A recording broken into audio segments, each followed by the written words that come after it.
Hello everyone, I am the Awkward Artist and welcome to week 2.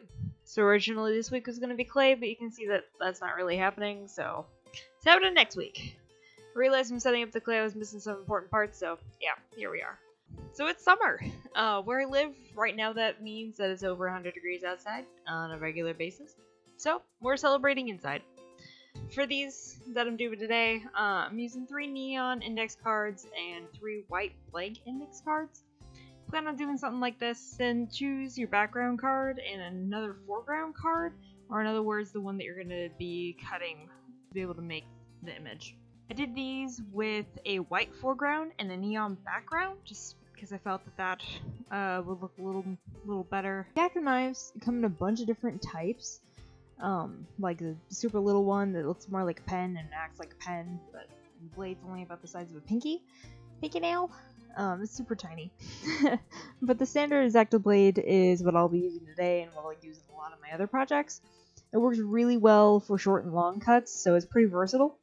For whatever project I really need to use it for, I've used X-Acto blades all the way into clay. It's just a really good way to shave off parts that I don't really need and get a nice, good, clean cut.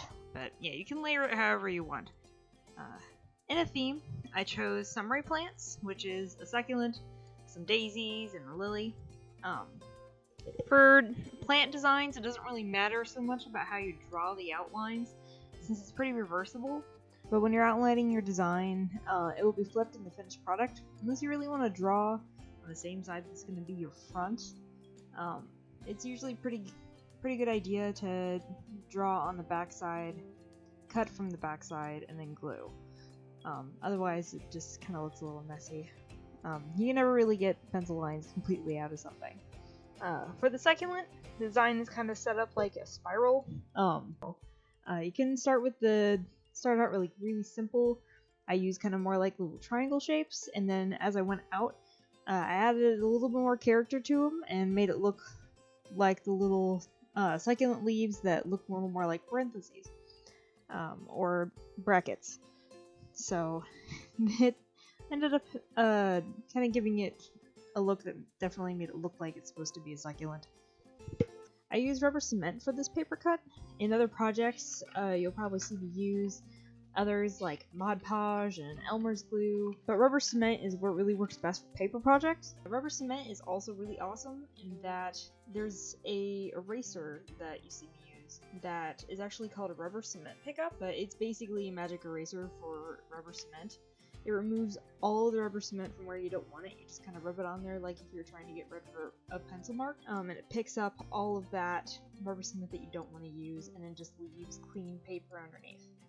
It's basically magic. It's absolutely brilliant and I love it. For the daisies, the petals are typically drawn on more like wheel spokes. And the middle is, for this one I ended up going back and doing a broken triangle look. I had to go back and do this a couple different times because the original kind of like gridded out style is very difficult to do in Papercut unless you really want to go back in and place individual blocks back in. You can do that, but it's typically a little easier to just have it all in one piece. It just ends up looking a little cleaner and you don't have so many issues with picking up your glue afterward, and especially if you're using something other than rubber cement, then it just looks tacky.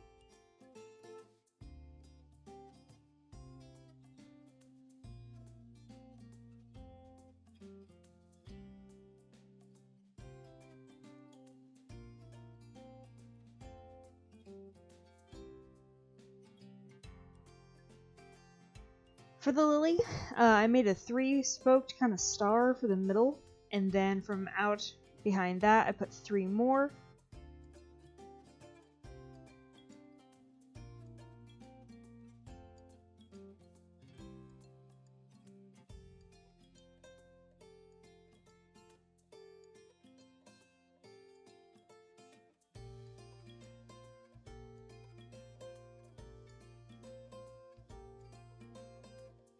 So here they are, 3 index card paper cuts of summery plants. I'm giving these to my mom because a couple years ago I ruined one of her good cutting mats with some Mod Podge.